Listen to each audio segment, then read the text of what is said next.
উত্তাল ঢাবি ক্যাম্পাস, রাজু ভাস্কর্যে সমবেত হয়ে শিক্ষার্থীদের বিক্ষোভ বিশৃঙ্খলা করলে কঠোর ব্যবস্থা, হুঁশিয়ারি পুলিশের। মুক্তিযুদ্ধের চেতনায় সরকারের লক্ষ্য, ইতিহাস জানে না বলেই নিজেদের রাজাকার দাবি করেছে শিক্ষার্থীরা। বার্ষিক কর্ম সম্পাদন অনুষ্ঠানে প্রধানমন্ত্রী। ২৬ কোটি টাকা আত্মসাতের মামলায় ডক্টর ইউনূসের আদালতে হাজিরা, পরবর্তী শুনানি ৫ আগস্ট। ৬৬৬ কোটি টাকা কর ফাঁকির মামলায় হাইকোর্টে শুনানি। সরকারি জমি দখলের অভিযোগ শরীফ হাউজিং এর বিরুদ্ধে, খাল দখল করায় ৪ দফা notice. Now touched along, Lautaro is in. Lautaro Martinez!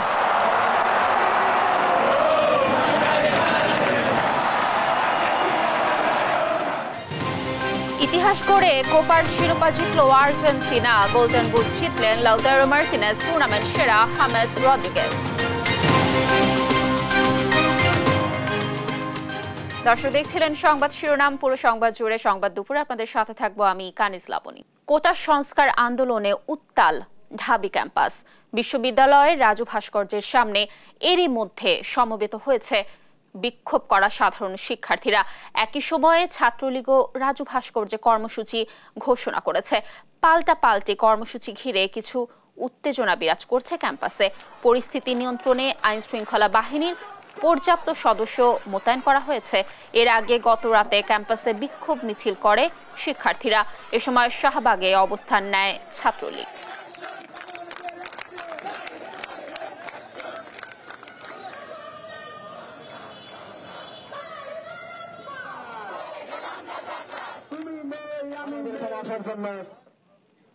দর্শকের ব্যাপারে বিস্তারিত জানাতে টিএসসির রাজু ভাস্কর্য থেকে সরাসরি যুক্ত হচ্ছেন আমাদের সহকর্মী জান্নাতুল মোহনা।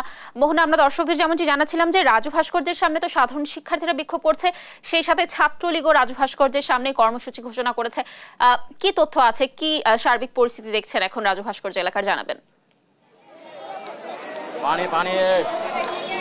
যেমনটা বলছিলেন যে রাজু ভাস্কর্যের সামনে জমায়েত হয়েছেন কোটা আন্দোলনকারী শিক্ষার্থীরা, সেই সত্ত্বে কিন্তু বেলা ৩টার দিকে এখানে জমায়েত হবেন বা এখানে সমাবেশ করবেন ছাত্রলীগ। তো ক্যাম্পাসে এই মুহূর্তে একটি টানটান উত্তেজনা বহাল আছে এবং সেই উত্তেজনা দেখাতে চাইলেও আপনাদেরকে প্রথমেই দেখাতে চাই যে কি পরিমাণ শিক্ষার্থীরা রাজু ভাস্করের সামনে জমায়েত হয়েছেন এবং তাদের যে বিক্ষুব্ধ শিক্ষার্থীরা রয়েছেন তারা যে এক দফা দাবি নিয়ে ১ জুলাই থেকে এই আন্দোলন কর্মসূচি চালিয়ে যাচ্ছেন, তারা আজকেও সেই আন্দোলন কর্মসূচি চালিয়ে যাচ্ছেন এবং তারা এইখানে জড়ো হয়েছেন বেলা ১২টার দিকে। এবং যেমনটা বলছিলেন যে ক্যাম্পাসের ছাত্রলীগের নেতাকর্মীরা এখনও জমায়েত হয়েছেন কিনা, ছাত্রলীগের নেতাকর্মীদের এখন পর্যন্ত রাজু ভাস্কর্য কিংবা টিএসসি এলাকার আশেপাশে দেখা যায় নাই। তবে মধুতে এবং শাহবাগের দিকে ছাত্রলীগের নেতাকর্মীরা জমায়েত হয়েছেন, কেননা বেলা ৩টার দিকে তাদের যে কর্মী সমাবেশ, সেই সমাবেশে বিক্ষোভ সমাবেশ, সেই বিক্ষোভ সমাবেশ বেলা ৩টায় অনুষ্ঠিত হবে। এবং এই মুহূর্তে ঢাকা বিশ্ববিদ্যালয়ের বিভিন্ন হলের ছাত্রছাত্রী ছাড়াও ঢাকা কলেজ, ইডেন কলেজের শিক্ষার্থীরাও ধন্যবাদ মোহনা আমাদের সাথে যুক্ত থাকার জন্য। দর্শক, রাজু ভাস্কর্য এলাকায় সাধারণ শিক্ষার্থীরা এবং সেই সাথে ছাত্রলীগের সেখানে সমবেত হয়েছে এবং তারা তাদের কর্মসূচি ঘোষণা করেছে। এ ব্যাপারে সর্বশেষ তথ্য জানাচ্ছিলেন আমাদের সহকর্মী মোহনা। কোটা আন্দোলনে কোনো ধরনের অপতৎপরতা চালালে শক্ত হাতে মোকাবিলা করা হবে বলে জানান ডিএমপি কমিশনার হাবিবুর রহমান। পবিত্র আশুরা উদযাপন ও তাজিয়া মিছিল উপলক্ষে নিরাপত্তায় হোসেনি দালাল ইমামবাড়া পরিদর্শন শেষে সাংবাদিকদের এ কথা জানান তিনি। এ সময় ডিএমপি কমিশনার জানান সবাইকে আইনের প্রতি শ্রদ্ধাশীল হওয়া প্রয়োজন। এদিকে পবিত্র আশুরা উদযাপনে নিরাপত্তায় আইন শৃঙ্খলা বাহিনীর সকল প্রস্তুতি সম্পন্ন আছে বলেও জানান তিনি। চলমান যে কোটা আন্দোলনের বিষয়, সেটি একটি কোর্টের বিষয়, সুতরাং মহামান্য আদালত যে আদেশ দেবেন সেই আদেশের প্রতি শ্রদ্ধাশীল থাকা এবং সেটি মেনে নেওয়া প্রতিটি নাগরিকের একান্ত কর্তব্য এবং সেটি আদালতের নিয়ম মানতে আমরা বাধ্য। সুতরাং পুলিশ আমাদের যে সমস্ত কার্যক্রম পরিচালনা করবে সেটির প্রতি শ্রদ্ধা রেখেই হবে। যদি কেউ আমাদের আইন শৃঙ্খলা ভঙ্গজনিত কোনো ধরনের অপতৎপরতা চালাতে চান, সেটি যেই হোক, সেটি শক্ত হাতে মোকাবেলা করা হবে। প্রধানমন্ত্রী শেখ হাসিনা বলেছেন, ইতিহাস জানে না বলেই শিক্ষার্থীরা নিজেদের রাজাকার পরিচয় দিচ্ছে। এ সময় তিনি বলেন, মুক্তিযুদ্ধের সময় ঢাকা বিশ্ববিদ্যালয়ের রোকেয়া হলের ৩০০ মেয়েকে রাজাকার ও আলবদর বাহিনীর সহায়তায় ক্যাম্পে নিয়ে পাশবিক নির্যাতন করে পাকিস্তানিরা। সেই হলের মেয়েদের নিজেদের রাজাকার পরিচয় দিতে লজ্জা হয় না, এমন প্রশ্ন করেন প্রধানমন্ত্রী। সকালে বার্ষিক কর্মসম্পাদন চুক্তি, এপিএ স্বাক্ষর এবং এপিএ ও শুদ্ধাচার পুরস্কার প্রদান ২০২৪ অনুষ্ঠানে প্রধান অতিথির বক্তব্যে এসব কথা বলেন তিনি। প্রধানমন্ত্রী কার্যালয়ের শাপলা হলে মন্ত্রিপরিষদ বিভাগ আয়োজিত অনুষ্ঠানে সফলভাবে এপিএ বাস্তবায়নের জন্য 10টি বিভাগের হাতে পুরস্কার ও সম্মাননা তুলে দেয় প্রধানমন্ত্রী শেখ হাসিনা।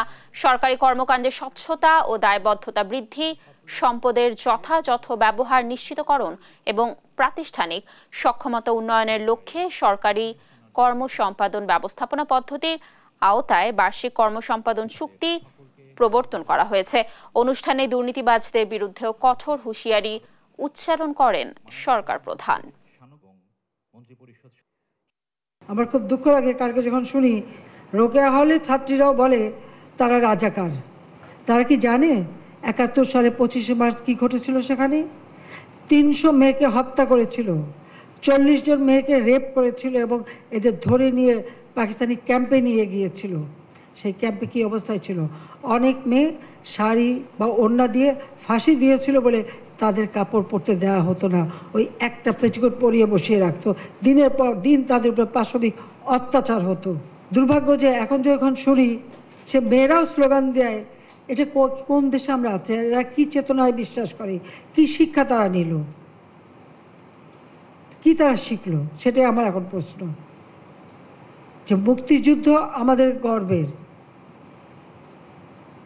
জাতির পিতার একটি ডাকে এদেশের মানুষ ঘর বাড়ি পরিবার পরিজন সব কিছু ছেড়ে দিয়ে রণক্ষেত্রে চলে গেছে, জীবনের মায়া ত্যাগ করে যুদ্ধ করে বিজয় এনে দিয়েছে। আর এই যারা ওই বাহিনীতে ছিল তারা এদেশের মানুষের উপরে অত্যাচার করেছে, সেটা তো আমাদের ভুললে চলবে না। আমাদের সেই শিক্ষা নিয়ে এগিয়ে যেতে হবে, মুক্তিযুদ্ধের চেতনা নিয়ে। ২৬ কোটি টাকা আত্মসাতের মামলায় ডক্টর ইউনূস সহ ১৪ জনের বিরুদ্ধে পরবর্তী শুনানি ৫ আগস্ট। ঢাকার বিশেষ জজ ৪-এর বিচারক সৈয়দ আরাফাত হোসেনের আদালতে এদিন নির্ধারণ করেন। এর আগে সোমবার সকাল ১১টার দিকে মহানগর দায়রা জজ আদালতে হাজির হন ডক্টর ইউনূস। ডক্টর ইউনূসের পক্ষে সাক্ষ্য গ্রহণের তারিখ পিছিয়ে দেওয়ার আবেদন করেছেন তার আইনজীবী ব্যারিস্টার আব্দুল্লাহ আল মামুন। এর আগে গত ১২ জুন ডক্টর ইউনূস সহ ১৪ জনের বিরুদ্ধে চার্জ গঠন করে আনুষ্ঠানিক বিচার শুরুর আদেশ দেন বিচারক।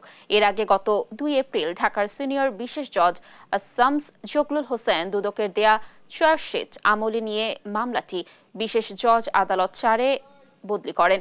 চলতি বছরের ৩০শে জানুয়ারি ২৬ কোটি টাকা আত্মসাৎ ও পাচারের অভিযোগে গ্রামীণ ব্যাংকের প্রতিষ্ঠাতা ডক্টর ইউনূস সহ ১৪ জনের বিরুদ্ধে আদালতে চার্জশিট দেয় দুদক। আর গত বছরের ৩০শে মে দুদকের উপপরিচালক গুলশান আনোয়ার প্রধান বাদী হয়ে ১৩ জনকে আসামি করে মামলা দায়ের করেন। এর আগে একই আদালতে গত ৩ মার্চ ডক্টর ইউনূস সহ ৭ আসামি আত্মসমর্পণ করে জামিন নেয়।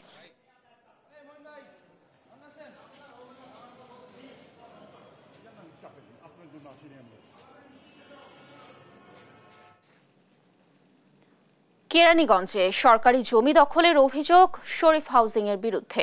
শুধু তাই নয়, অভিযোগ রয়েছে অবৈধভাবে বালু উত্তোলনেরও। এদিকে খাল দখলের অভিযোগে ৪ দফা নোটিশ পেলেও আমলে নেয়নি শরীফ মেলামাইনের প্রতিষ্ঠান শরীফ হাউজিং। শাহাদাত নিশাদের ধারাবাহিক প্রতিবেদনের আজ দেখুন শেষ পর্ব। ক্যামেরায় ছিলেন সজীব রহমান। এ যেন এক স্বর্গরাজ্য, তবে এত কিছুর নেপথ্যে রয়েছে ভয়ভীতি দেখিয়ে জোরপূর্বক জমি দখলের দীর্ঘ ইতিহাস। রাজধানীর কেরানীগঞ্জে এই সাম্রাজ্য গড়েছে শরীফ হাউজিং। রয়েছে সরকারি জমি দখলের অভিযোগ। কালিন্দী পশ্চিম মুসলিমবাগ এই জায়গাটিতে ফসলি জমি ভরাট করে অবৈধভাবে বালু উত্তোলন করে শরীফ হাউজিং। সাইনবোর্ডের নাম থাকার পরও তা নিজেদের জমি নয় বলে অস্বীকার করেন হাউজিংয়ের কর্মকর্তা। ওটা আমাদের জায়গা না, ওটা হয়তো কেউ লাগাইতে পারে, ওইটা সাইনবোর্ডটা আমরা দেখবো। এটা যে কেউ আমরা বলতেছেন কেউ লাগাইছে, ওটা জায়গা আমাদের না। জায়গা তো শরীফ হাউজিং, সব জমি ছিল এগুলো, সব চাষাবাদ করতাম। একবার সাইনবোর্ড হালাই দিয়েছে, আবার দিয়ে সাইনবোর্ড লাগাইছে। দেউসুর খাল দখলের অভিযোগও শরীফ হাউজিংয়ের বিরুদ্ধে। শুধু তাই নয়, শতবর্ষিক গাছ কেটে ফেলার পর গেল বছর বন বিভাগ সেই কাটা গাছ জব্দ করে। সংবাদ মাধ্যম তথ্যে জানা যায়, এই হাউজিংয়ের দখল থেকে খাল উদ্ধার ও পরিবেশ রক্ষায় পরিবেশ অধিদপ্তর কর্মকর্তা সহ স্থানীয় প্রশাসন শরীফ আবাসন প্রকল্পকে 4 দফা নোটিশ দেয়। যদিও বিষয়টি পুরোপুরি অস্বীকার করে শরীফ হাউজিং। অভিযোগের তালিকা এখানেই শেষ নয়। শরীফ হাসপাতাল ও শরীফ রোজ ভ্যালি মার্কেটের সামনের এই অংশটি সরকারি জায়গার উপর অবৈধভাবে দখলে নেওয়ায় সম্প্রতি উপজেলা পরিষদ থেকে তা ভাঙার ব্যবস্থা নেওয়া হয়। সরকারি জায়গার উপর স্থাপনা আছে, সেটি তারা অপসারণ করার কাজ শুরু করেছে। তারপরে আসলে এটি আবাসিক এলাকা নামে সে একটি অনুমোদন নিয়েছিলেন, কিন্তু সেটা বাণিজ্যিকভাবে ব্যবহার করছে। সে শরীফ ফুড কোর্ট, শরীফ কি বা ম্যাজিক পার্ক এইসব করছে। তা আমি নির্দেশনা তাদেরকে ডেকে ইতিমধ্যে চিঠি দেওয়া হয়েছে, তাদেরকে এইসব সরানোর জন্য টাইম বেঁধে দেওয়া হয়েছে। যদি না সরায় তাহলে আমরা আমাদের মতো আইনগত ব্যবস্থা নিব। সরকারি জমিটি নিজেদের বলে দাবি করে শরীফ হাউজিং। সরকারি জায়গা না, এটা কোম্পানির ব্যক্তি মালিকানা দেয়নি। এক পর্যায়ে নিউজ না করার সত্ত্বে দেশ টিভির প্রতিবেদককে ম্যানেজ করারও চেষ্টা করেন ডিজিএম।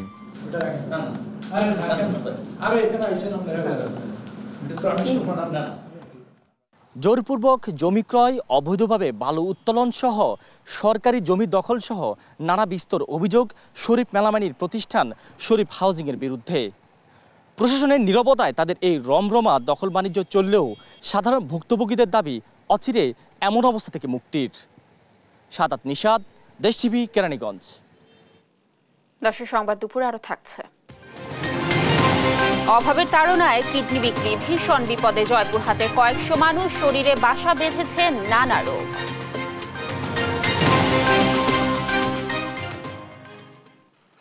ইতিহাস গড়ল আর্জেন্টিনা। কোপা আমেরিকা ফাইনালে কলম্বিয়াকে 1-0 গোলে হারিয়ে রেকর্ড 16তম শিরোপা জিতেছে মেসি বাহিনী। আর প্রথম লাতিন দল হিসেবে বিশ্বকাপ সহ টানা 3টি বড় শিরোপা জয়ের কৃতিত্ব গড়ল আলবিসেলেস্তারা। গোল্ডেন বুট জয়ী লাউতারো মার্তিনেজের পায়ে এসেছে জয়সূচক গোলটি। টুর্নামেন্ট সেরা হয়েছেন কলম্বিয়ার হামেস রদ্রিগেজ। রিফাত আনজুমের ম্যাচ রিপোর্ট।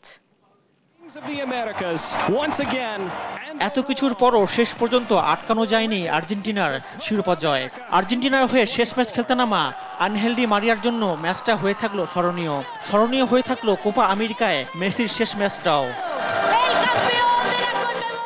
ফাইনাল ম্যাচ শুরুর আগে স্টেডিয়ামের বাইরে কলম্বিয়ান সমর্থকদের দাঙ্গা হাঙ্গামায় বাধে গন্ডগোল। ম্যাচ শুরু হয় নির্ধারিত সময়ের প্রায় 1 ঘন্টা দেরিতে। যুক্তরাষ্ট্রের হার্ড রক স্টেডিয়ামে বর্তমান চ্যাম্পিয়নদের সঙ্গে সমান তালে লড়তে থাকে কলম্বিয়া। তবে প্রথম মিনিটে আর্জেন্টিনার আলভারেজ গোলের সুযোগ হাতছাড়া করেন। আর্জেন্টিনার রক্ষণদুর্গে কয়েকবার হানা দেয় কলম্বিয়া, তবে সাফল্য আসেনি। 20 মিনিটে মেসি একটি সুযোগ পেলেও সেটা কাজে লাগাতে পারেননি। এরপর কলম্বিয়া আধিপত্য দেখালেও প্রথমার্ধ থাকে গোলশূন্য। বিরতির পর 48 মিনিটে ডি মারিয়ার শট ফিরিয়ে দেন কলম্বিয়ার গোলরক্ষক। এরপর আক্রমণ পাল্টা আক্রমণে দুদলই সুযোগ পায় বেশ কিছু। তবে আর্জেন্টিনা বিপদে পড়ে 66 মিনিটে। ইনজুরিতে পড়ে কাঁপতে কাঁপতে মাঠ ছাড়েন আর্জেন্টিনার প্রাণ লিওনেল মেসি। এরপর শত চেষ্টায় গোল পেতে ব্যর্থ দুদল। গোলশূন্য ড্রয়ে ম্যাচ গড়ায় অতিরিক্ত সময়ে। অতিরিক্ত সময়ের প্রথমার্ধেও গোল আদায় করতে ব্যর্থ দুদলই। দ্বিতীয়ার্ধের 112 মিনিটে বাজিমাত আর্জেন্টিনার। লো সেলসোর থ্রু বল পেয়ে জালে পাঠান বদলি হয়ে খেলতে নামা লাউতারো মার্তিনেজ। বাকিটা সময় মাঠে শরীরে উত্তাপ ছড়ায় কলম্বিয়া, তবে সেটাও আর্জেন্টিনা জয় থামাতে পারেনি। শেষ বাঁশি বাজার সঙ্গে সঙ্গে কোপা আমেরিকার রেকর্ড সর্বোচ্চ 16তম শিরোপা জয়ের আনন্দে ভাসে মেসির দল। স্পেনের পর দ্বিতীয় কোনো দল হিসেবে বিশ্বকাপ সহ পরপর 3টি বড় শিরোপা জয়ের কৃতিত্ব করে স্কালোনি শিষ্যরা। রিফাত আঞ্জুম, দেশ টিভি, স্পোর্টস ডেস্ক। আর্জেন্টিনার 16তম কোপা আমেরিকার জয়ে সামনে থেকে নেতৃত্ব দিয়েছেন স্ট্রাইকার লাউতারো মার্তিনেজ। পুরো টুর্নামেন্টে আর্জেন্টিনার পাওয়া মোট গোলের অর্ধেকেরও বেশি গোল এই আর্জেন্টাইন ফরওয়ার্ডের। কাতার বিশ্বকাপে ব্যর্থতার পর অবিশ্বাস্যভাবে ঘুরে দাঁড়িয়েছেন এই আর্জেন্টাইন। রিফাত আনজুমের আরো একটি রিপোর্ট।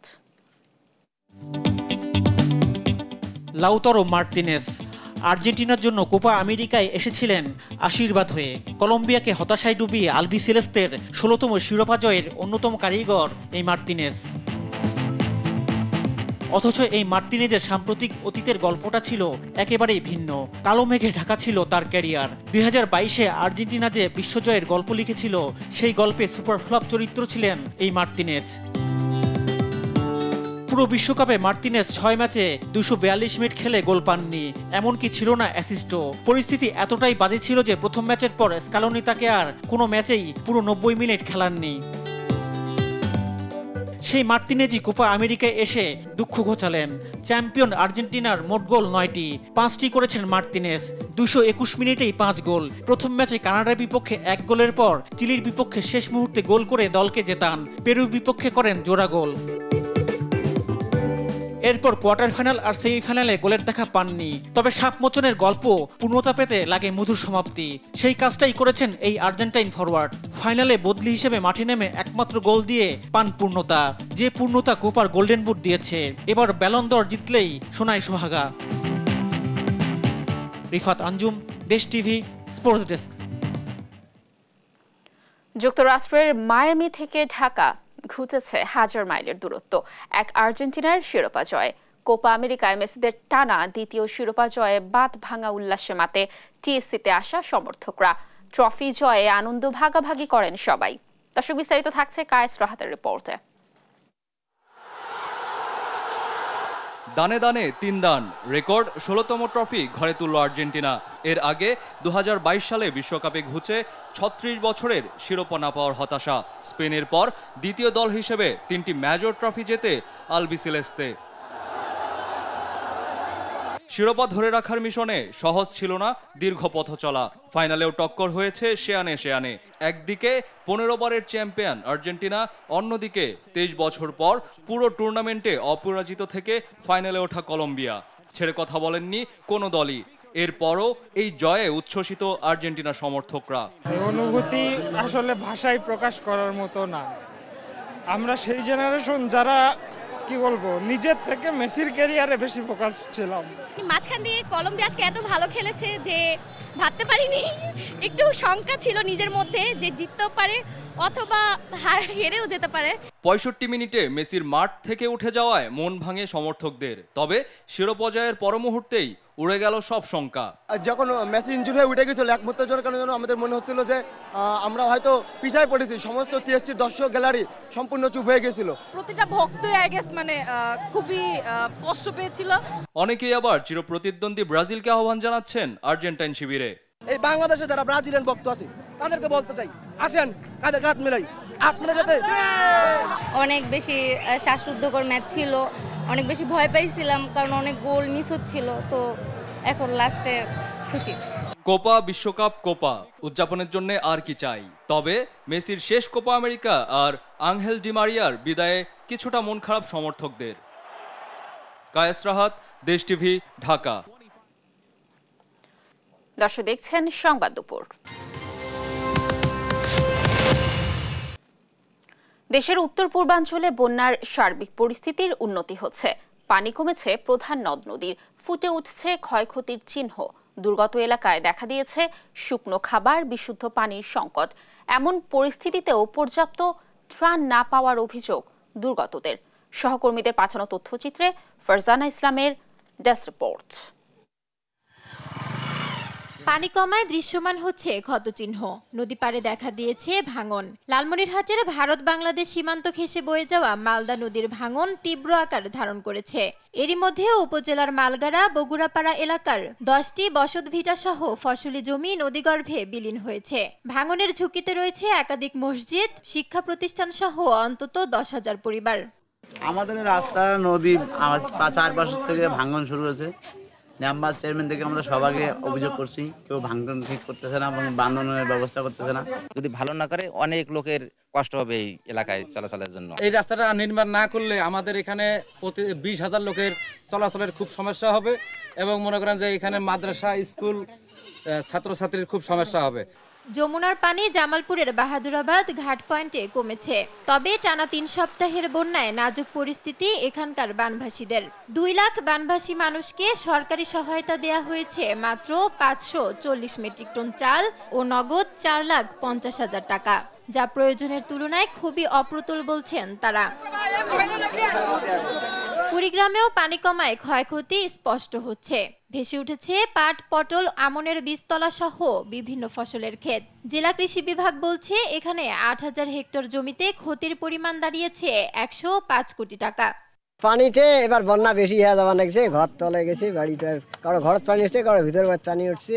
বন্যা শুকিয়ে যাওয়ার পরে যদিও পানি শুকিয়ে গেছে, কিন্তু আমাদের রাস্তাঘাটের বেহাল দশা। আমরা বাড়ি থেকে বাইর হলেও ওই নেংটি বেঁধে বাইর হয়ে আসতে হয়। আমার কোনো কিছু এলো বন্যা নামছে তো কি আমার কোনো কিছু 100 টাকা মাল হাতে পাই নাই, তাহলে আমরা কি করি চলি দেওয়া তো পানির মধ্যে সারা দিন পানি ভাঙা নাগে। পঞ্চগড়ে বন্যা পরিস্থিতির কিছুটা উন্নতি হয়েছে। বাড়িঘর থেকে নামতে শুরু করেছে পানি, ফুটে উঠেছে সড়কের ক্ষত। টানা কয়েক সপ্তাহের বন্যায় মানবেতর জীবনযাপন করছেন বিভিন্ন নদ নদীতে পাথর বালু উত্তোলন ও চা বাগানে কাজ করা প্রায় 50,000 শ্রমিক। গাইবান্ধার ঘাগট, ব্রহ্মপুত্র ও যমুনা, করতোয়া ও তিস্তা সহ সব নদীর পানি কমতে শুরু করেছে। তাই বাঁধে আশ্রয় নেওয়া পরিবারগুলো ফিরছে বাড়ি। বিশুদ্ধ পানির সংকট দেখা দিয়েছে চরমে। যদিও এখনও পানিবন্দী গাইবান্ধা সদর, সুন্দরগঞ্জ, ফুলছড়ি ও সাঘাটা উপজেলার 25,000 পরিবার। ফারজানা ইসলাম, নিউজ ডেস্ক, দেশ টিভি। দর্শক, সংবাদ দুপুরে আরো থাকছে। যুক্তরাষ্ট্রের রাজনীতিতে সহিংসতার কোনো স্থান নেই, হুঁশিয়ারি জো বাইডেনের। ট্রাম্পের ওপর হামলায় দুঃখ প্রকাশ।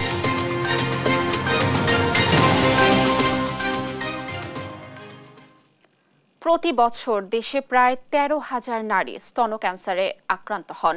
এর মধ্যে মারা যান অন্তত 7,000। এ ক্যান্সার প্রাথমিক পর্যায়ে শনাক্ত হলে সম্পূর্ণ নিরাময় সম্ভব। বঙ্গবন্ধু শেখ মুজিব মেডিকেল বিশ্ববিদ্যালয়ে ব্রেস্ট ক্যান্সার স্ক্রিনিং প্রকল্পের আওতায় গেল বছর শনাক্ত হওয়া 620 রোগীর 547 জন নিয়ে আসেন অ্যাডভান্স স্টেজে। চিকিৎসকরা বলছেন অসচেতনতায় দেরিতে শনাক্ত হওয়ায় উন্নত চিকিৎসা দিয়েও বাঁচানো যায় না বেশিরভাগ রোগীকে। হাসান মাহমুদের রিপোর্ট। চাঁদপুরের ফাতেমা বেগম 2 বছর ধরে স্তনে চাকা হওয়া সহ একাধিক উপসর্গে ভুগছিলেন। শনিবার আসেন বঙ্গবন্ধু শেখ মুজিব মেডিকেল বিশ্ববিদ্যালয়ের ক্যান্সার স্ক্রিনিং প্রোগ্রামের আওতায়। নানা পরীক্ষা নিরীক্ষা শেষে স্তনের টিউমার শনাক্ত করেন চিকিৎসকরা। তবে ক্যান্সার জীবাণু না থাকায় কিছুটা স্বস্তি হলেও থাকতে হবে চিকিৎসকদের তত্ত্বাবধানে। মাঝে মধ্যে গায়ে মারতো, ব্যথা করতো বা পিরিয়ডের আগে জ্বর আসা পড়তো। এই জন্য স্তনে চাকা হওয়া, চামড়া কুঁচকে যাওয়া, আকারে পরিবর্তন, দীর্ঘ সময় ব্যথা সহ 8টি উপসর্গ দেখা দিলে দ্রুত চিকিৎসকের কাছে যাওয়ার পরামর্শ দিয়েছেন বিশেষজ্ঞরা। বঙ্গবন্ধু শেখ মুজিব মেডিকেল বিশ্ববিদ্যালয়ে গেল বছর স্ক্রিনিং প্রোগ্রামের আওতায় আসে 1,600-র বেশি নারী। শনাক্ত 620 জনের মধ্যে 544 জনে আসেন অ্যাডভান্স স্টেজে। বছরে প্রায় 13,000 নারী আক্রান্ত হন স্তন ক্যান্সারে, যার মধ্যে মৃত্যু হয় 7,000-এর বেশি। স্তন ক্যান্সার নিরাময়যোগ্য হলেও দেরিতে শনাক্ত হওয়ায় বেড়ে যায় মৃত্যুর হার। স্তনে একটা চাকা নিয়ে আসে, কেউ আসে হচ্ছে উপরে চামড়ার যে চেঞ্জ নিয়ে আসে, অনেক সময় আছে নিপল, যেটা ওটা রিট্রাক্টেড মানে ভিতর দিকে ঢুকে যায়। কারো কারো ক্ষেত্রে ডিসচার্জ মানে লাল রঙের কোনো মানে পদার্থ বের হয়ে আসে, এরকম আসে। কোনো কোনো ক্ষেত্রে বগলের চাকা নিয়ে আসে। খাদ্যাভ্যাসে পরিবর্তন, দেরিতে সন্তান জন্মদান, সন্তানকে বুকের দুধ পানে অনীহা সহ নানা কারণে দেশে স্তন ক্যান্সারের হার বাড়ছে বলে জানান বিশেষজ্ঞরা। আগে আমাদের বাল্যবিবাহ বেশি ছিল, অথবা বাচ্চা নেওয়ার প্রবণতাটা ছিল আগে। বিয়ে আমাদের সময়টা এখন যেমন যথেষ্ট দেরি করে, বিশেষ করে মধ্যবিত্ত শিক্ষিত মহিলারা যারা আছে তারা একটু দেরি করে বিয়ে করে। ব্রেস্ট ফিডিংয়ের ব্যাপারে যথেষ্ট রক্ষণশীলতা আছে যে ব্রেস্ট ফিডিং করাবে না। থেরাপি, সার্জারি সহ দেশের বর্তমান চিকিৎসা ব্যবস্থায় ব্রেস্ট ক্যান্সার সম্পূর্ণ নিরাময় সম্ভব। যেগুলো খারাপ ধরনের রেজাল্ট আসে সেগুলো দেখা যায় খুব তাড়াতাড়ি চিকিৎসা করলেও দেখা যায় আরেক জায়গায় চলে গেছে, কিংবা আমাদের কাছে আসেই মেটাস্টেসিস অবস্থায়। কিন্তু যেগুলো আপনার রিপোর্ট মোটামুটি ভালো থাকে, ফেভারে থাকে, আমাদের কমপ্লিট ট্রিটমেন্ট যদি আমরা করতে পারি তাহলে ব্রেস্ট ক্যান্সার রোগী এখন বেশিরভাগই সুস্থ হয়ে যাচ্ছে। এ অবস্থায় দেশের প্রান্তিক পর্যায়ে ক্যান্সার স্ক্রিনিং ব্যবস্থা দরকার বলে মনে করছেন বিশেষজ্ঞরা। হাসান মাহমুদ, দেশ টিভি, ঢাকা।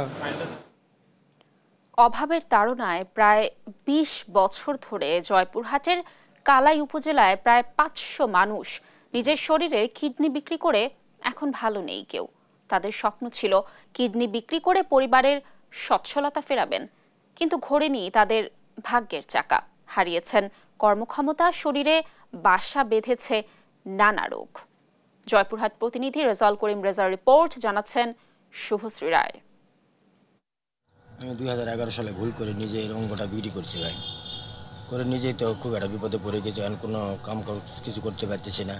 জয়পুরহাটের মাত্রাই ইউনিয়নের ভেরেন্ডি গ্রামের বাসিন্দা শাহারুল ইসলাম একসময় ঢাকায় সংসার চালানোর মতো ভালো বেতনের চাকরি করতেন তিনি, কিন্তু দালালের ফাঁদে পড়ে হঠাৎ নেন ভুল সিদ্ধান্ত। 2011 সালে মোটা অঙ্কের টাকা পাওয়া যাবে ও পরিবারের সচ্ছলতা ফিরবে, দালালদের এমন প্রলোভনে বিক্রি করে ফেলেন নিজের কিডনি। এখন কর্মক্ষমতা হারিয়ে বিভিন্ন রোগে দুর্বিষহ দিন কাটছে তার। প্রলোভনের কারণে এই ভুলটা করেছি, সবার কাছে অনুরোধ করবে এই কাজ যেন আমার মতো কেউ ভুল না করে। শাহারুলের মতো এমন কয়েকশো ভুক্তভোগী জয়পুরহাটের কালাই উপজেলার মাত্রাই ও উদয়পুর ইউনিয়নের প্রায় 20টি গ্রামে। সহজ সরল দরিদ্র অসহায় মানুষকে স্বপ্ন দেখানো হয় কিডনি বিক্রি করে ফেরাবেন পরিবারের সচ্ছলতা, কিন্তু ভাগ্যের চাকা আর ঘোরেনি।